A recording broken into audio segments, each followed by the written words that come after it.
So you're finally ready to jump on an Amazon FBA product, but you now have no idea how to create a shipping plan and get this all done. How do you get your product actually from the supplier to the Amazon warehouse and get it done properly so you don't miss any steps? Well, like for you, what I'm gonna do today, I'm gonna go step by step by step through the entire shipping plan creation process so that you don't mess this up. Don't be the 99% of people that never take action. Your empire awaits. What's up, Empire Builders? I'm JT Franco. If you're new here, this channel is all about sharing my experiences in business and in life, success and in failure, so you can take from them and build your very own empire. So if that's something you want to do, make sure you subscribe, click that bell, and hit that like button for me. All right, so this video actually, as you may know, I just released the brand new Empire Academy 2.0 course. It's one of the biggest and most in-depth courses in the world for Amazon FBA, and I got a lot of people asking questions about it. So what I wanted to do is I wanted to give you a sneak peek. So this video you're about to watch is actually pulled directly from the course where we go step by step in how to build a shipping plan. So at the end of this video, you'll have an idea of kind of the stuff that we cover in the course and how deep we really go. So if you want to learn more after this, make sure to sign up for the free masterclass that I have in the link right here or the link in the description where I really go in depth and then you can kind of see more of what we go and teach in the Empire Builder program. So that's it. Let's get right to it. This is how to create a shipping plan. All right, so now we're going to talk about how to actually create your shipping plan. So you know everything there is about it already. So as we go through this, all of us will be familiar to you. But this is how you actually set up a shipping plan to let Amazon know what you are shipping into Amazon so you can get ready to go and so they can be ready to accept your shipment. So we're in the manage inventory. So inventory, manage inventory. So this is an inactive out of stock product. We're going to click on the box. Click the drop down and then click send replenish inventory. Now, I want to mention right now, of course, you don't have a listing yet because the next module is the listing creation section. But with Amazon, again, there's a lot of overlap. You're going to have to create the shell of your listing, right? Just the bare bones listing to do this. So you're going to see that in the next module. So don't worry if you don't like, what the heck, do you have a listing already that you're showing us? So just understand that, like, you're going to know this shipping plan part so that when you go to the next module, and you create your listing, you get your FN SKU, which you're gonna learn in module 8, video 2, how to get your FN SKU. So you send it to your supplier. So when they manufacture it, they have the FN SKU already on the box. So you're gonna need to have that done before you actually do this, but it is in the next module. So I'm just gonna lay that out there so you know exactly how that's gonna work out. Even though I know it's supposed to be in chronological order, this is shipping, but that is listing creation. But for this particular portion, it is reversed, all right? So we are in the send replenish inventory page, and from here, what we're gonna do is you're gonna have to create a new shipping plan, right? And then you're gonna have a ship from address. So the ship from address is where you are shipping from. So depends what shipping method you're doing. So say if you shipped it to, you got the supplier to do door-to-door to your house first, right? So now the boxes are at your house, and then you're gonna send it from your house to Amazon. Your ship from address is gonna be your home address. Say you use Freightos, right? The freight forwarder, and they have your product has landed in their warehouse in the States. And now they're gonna finish that last leg of inbound shipping from the States, from their warehouse in the States to the Amazon fulfillment center. Then the ship from address is gonna be the Freightos warehouse. Or if you're shipping it straight from the manufacturer, then your ship from address is going to be the manufacturer. All right, so that's how that works. And then you're going to click case packed. So case packed means that all of your products are in the same. All of your products in one box are the same product. Individual pack is more like a bunch of random items in the box. So if you're doing like fulfilled by merchant and you're selling. Oh, that sucked. You're selling a pen, and you're selling this, and you're selling random stuff, and it's all individual in a box. Then you would pick individual. So 99% of the time, we're picking case pack products. So you're gonna go continue to shipping plan. So here, what you're gonna do here is you're gonna put the units per case and the number of cases. So say we're ordering 500 units on your first go around. Then what you're gonna do is you're going to make sure you know this from your supplier how they packed it. So let's just say you have 100, I just did what I told you was what to tell you not to do. You have 100 units per case, and then you have 5 cases, right? So do not get this backwards like I just did. That's a great example.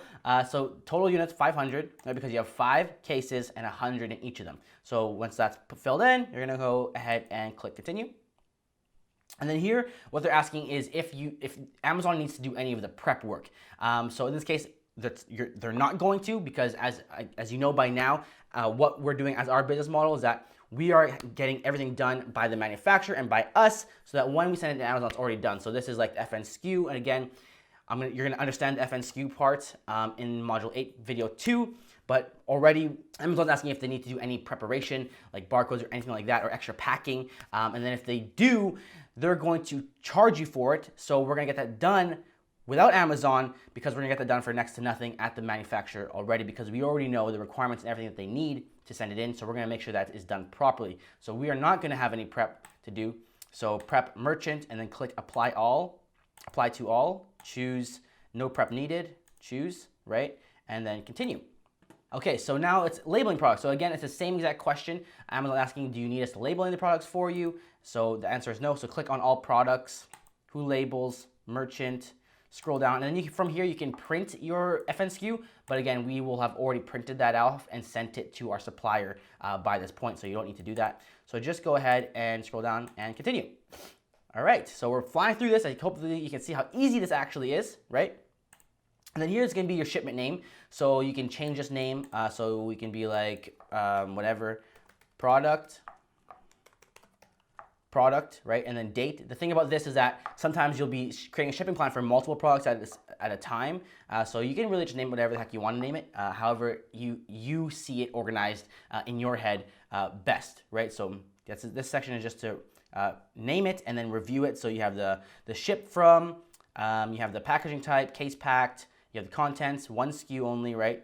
And then, so that's all good to go, and approve and continue. So now you are here and you've named it, everything's good to go. You review it one more time, make sure everything is right and it is proper, and then you're gonna click work on shipment. So now that you are on work on shipment, what you're gonna do is actually, you're gonna now designate your shipping service and how you're actually going to get this shipped. And this is where we're, what we discussed earlier, in this module about if you're doing DDP, if you're sending it from the manufacturer, if you're doing pallet shipping, right? So this is where you're picking that.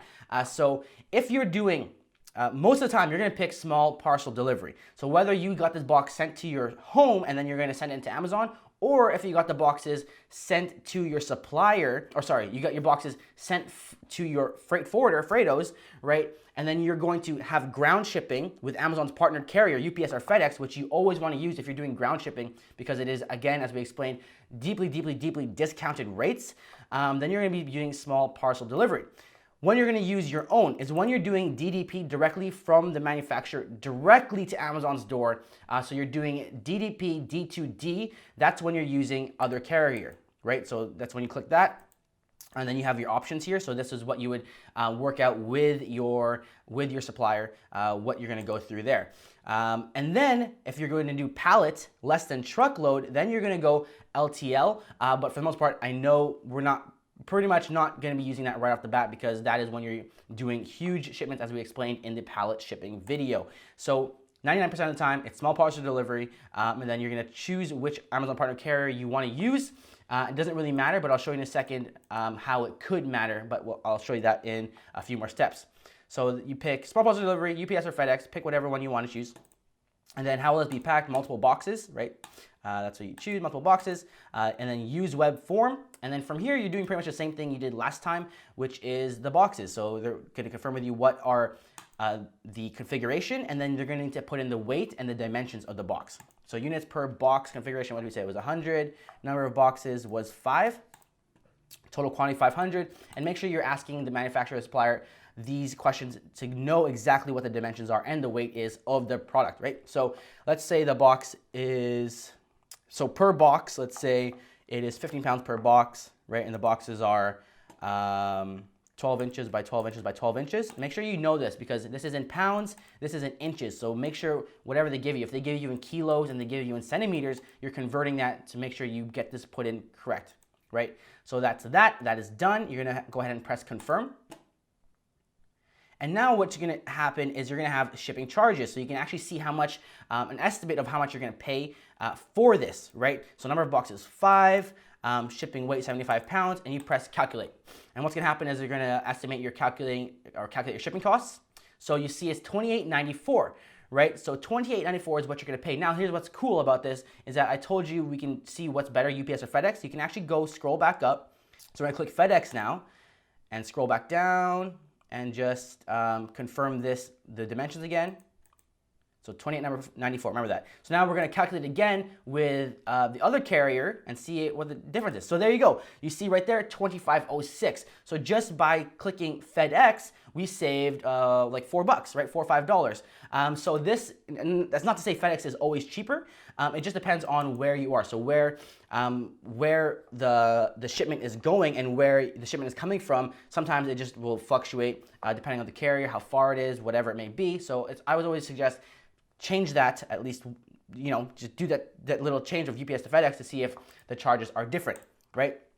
So at this point, we're gonna click agree to the terms and conditions, and I'm not gonna accept the charges because it's gonna charge me. At this point, you're gonna click accept charges, and then you're going to, this thing will open up and you will print your box labels. So at those, by now you're familiar with those box labels. I should scroll up here to show you. At this point, I forgot to mention that you will now unlock the ship to address. So this is the address that you're gonna give to either your freight forwarder or your supplier to ship it into. So this is the warehouse that Amazon wants you to send your shipment into, right? So now at this point, you have your print box labels. You can print those labels out, and you're gonna have your ground shipping label and then your internal Amazon label, right? So that is what we already explained before. The internal Amazon label for Amazon sorting is the one you're gonna put onto the box if you are just doing DDP directly, or DDP, D2D directly to Amazon. If you're doing ground, which we have set up here, then you're gonna make sure you put those onto, either you put those onto the boxes or your freight forwarder is doing it, or if you're doing DDP, then you are just having the FBA labels put on to the boxes by the supplier, the supplier that's sending it directly to Amazon. And then if you are doing less than truckload, then you are only putting it onto the FBA tracking label onto the box, like we explained before, and then having the other labels put around the saran wrap version of those pallets. All right, so that is it. That is creating your shipping plan. Hopefully it was pretty straightforward. It is very step by step. It is very kind of like, once you do it once, you can do it every single time. And that's that. So hopefully that wasn't too confusing. I know this video is kind of long, but again, I want to make sure every step was explained properly so you know exactly what you're doing. And then once you're done, you print the box label, like I said, and then you just click complete shipment and you're good to go. Now, I want to mention that you don't do this for just to see how it looks and to test it out. Make sure you only create your shipping plan when you're actually ready to ship it into Amazon, because once you complete the shipment, it is very hard to change. They don't actually let you change many things or details about it. So if, for example, if you're getting it sent to a freight forwarder or using Freightos and they are bringing it into their warehouse, don't create the shipping plan until they have it and they confirm it. Yes, we have it. We're ready to go. We need the box labels to get us moving. Then create the shipping plan that day and then send that over to them. Don't create this too far ahead of time, and then things might change. So make sure you're doing this when it is actually the necessary step that you need to be taking. So that's it for shipping. Hopefully this was all laid out easy. And then, like I said at the very beginning of the module, it can seem hard. It can seem like a different language. But hopefully by the end of this module, you have now understood everything there is to shipping, so that you can do it every single time, because you're gonna be making a lot of shipping plans. You're gonna be shipping in a lot of products to Amazon, hopefully, because as you know, you're gonna be building a portfolio of products and building an empire of products that you can sell while you sleep, to make money while you sleep, because that is the business model of Amazon FBA. I am made to be free.